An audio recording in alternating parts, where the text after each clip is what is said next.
Do you want to say hello to everyone? Do you? Do you? Hi everyone, welcome back. If you've been contemplating beginning retinoid or vitamin A derivative, adding that to your skincare, and you're not sure the difference between retinoic acid, retinaldehyde, tretinoin, retinol, adapalene, hopefully by the end of this video you will understand the differences and have a better idea of what to look for on your shopping journey. Before we get into it, I ask that you like and share this video and subscribe to my channel. I am just a tiny YouTube channel and I hope to grow and continue to share with you my skincare and medical knowledge so that you can make great choices for your particular skin.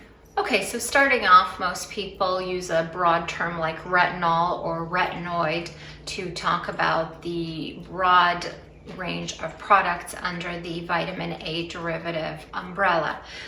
The thing to keep in mind is that some of these products are approved by the FDA. In other words, they are tried, tested, and they have to live up to particular standards. And others are in the category of cosmetics, which means there are no regulations, no standards, and no testing, and companies don't need to provide any evidence of what their products contain in order to be able to make their marketing claims. So I'm going to start off with the FDA approved products and we'll finish off with the cosmetic products.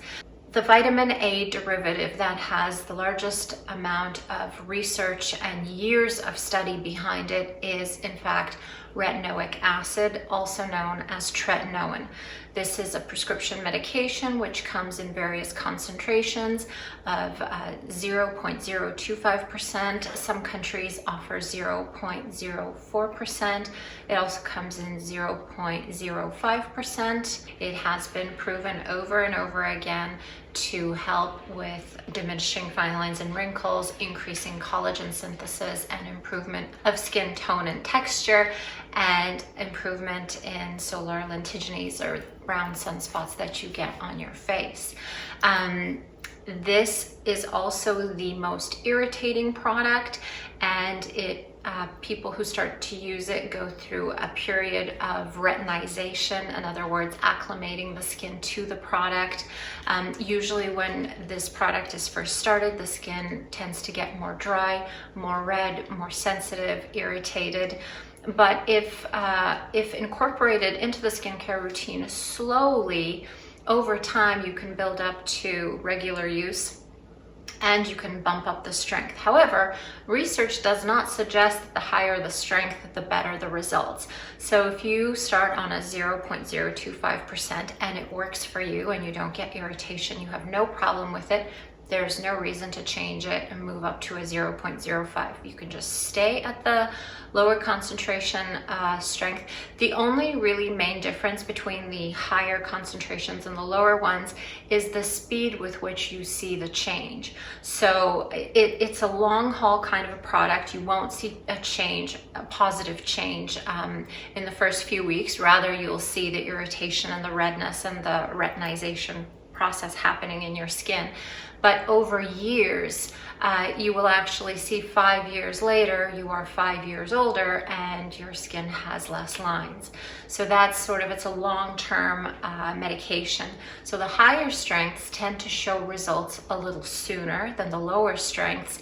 But in the end, the improvement in the skin is very similar. So if a lower concentration works for you, that is fabulous. Stick to it. You don't need to change anything. If you choose to start with retinoic acid and incorporate that into your skincare, do start at the lowest concentration, and initially I would recommend you use it once a week and see how your skin tolerates it. Take a small amount, I would say pea size or less, and you could blend it with your moisturizer to get an even spread over the face, or to improve or to diminish the side effects of the dryness and the redness, you can apply your moisturizer first and then put the retin on top.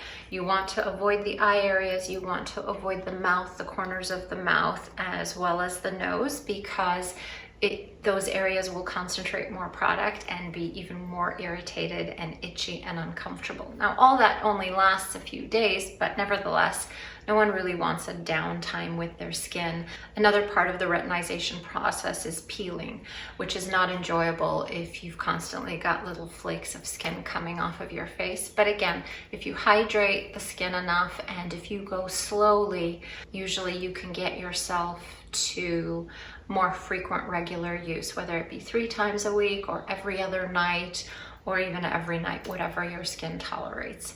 And of course, it's best applied in the evening.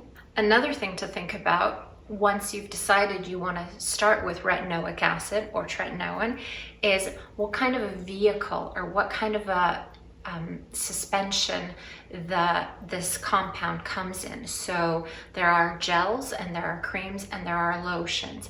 The creams will have the most hydrating and emollient properties, so they will be the least drying. They would be great for people who live in dry or cold climates or people who have dry skin. The lotions are sort of in between, and the gels evaporate the quickest. They leave the highest concentration of the product on the skin, and they would be more drying and irritating. So they may be more appropriate for people who are oily or perhaps live in very humid climates. So that's the scope. So those are the things to keep in mind. If you're starting off, think about whether you're dry or oily and also the environment you live in, and start at the lowest concentration. A second FDA-approved vitamin A derivative is adapalene, which used to be a prescription medication but is now available over the counter, at least in the US.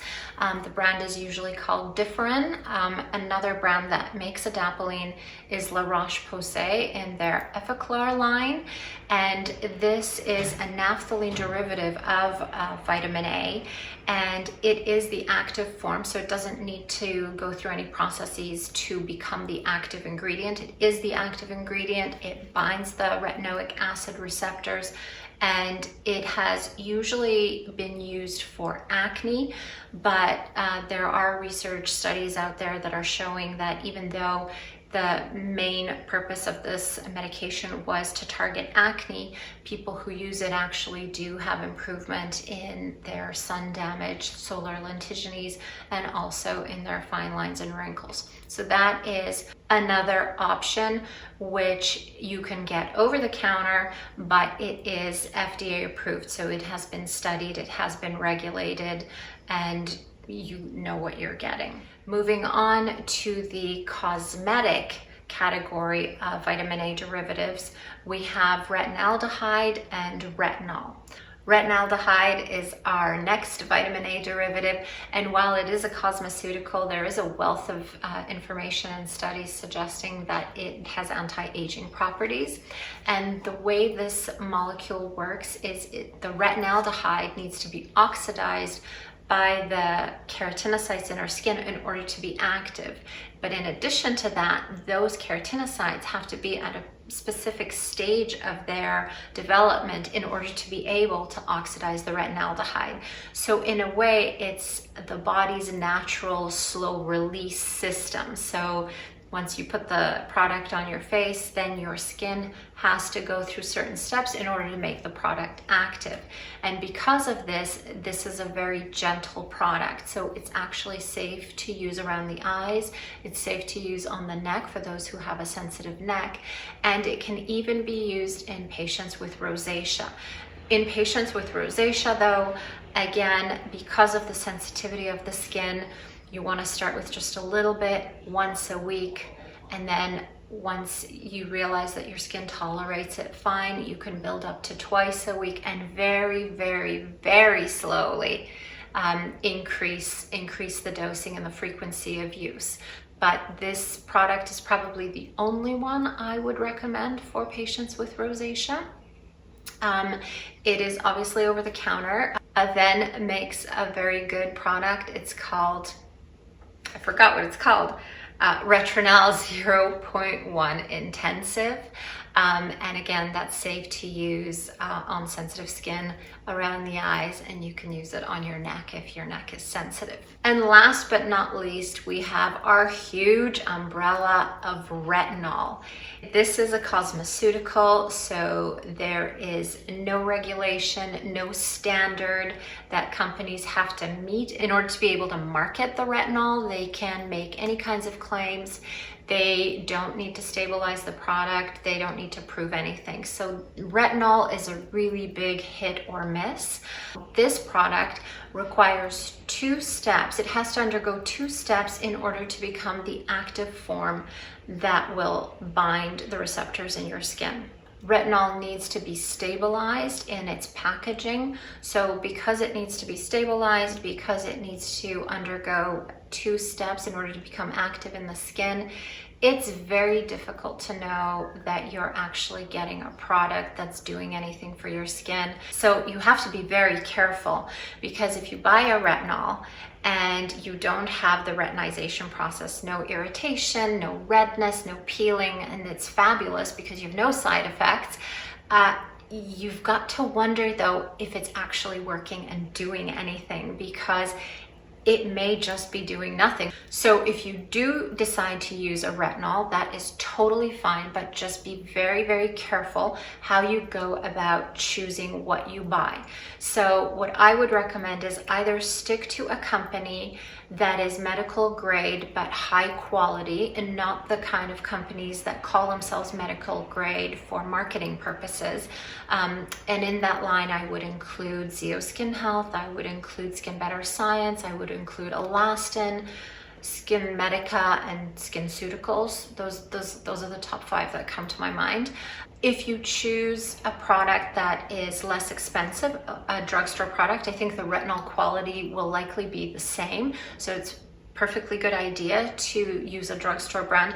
But again, I would be careful what I would purchase. So I would stick to La Roche-Posay, which I absolutely trust their ingredients. I would stick to CeraVe, maybe Neutrogena. So those would be 2 really great options for a drugstore retinol. I hope this really helps you understand the vitamin A derivatives and guides you into which one may be right for you. I think that it's perfectly fine to start as early as in your 20s.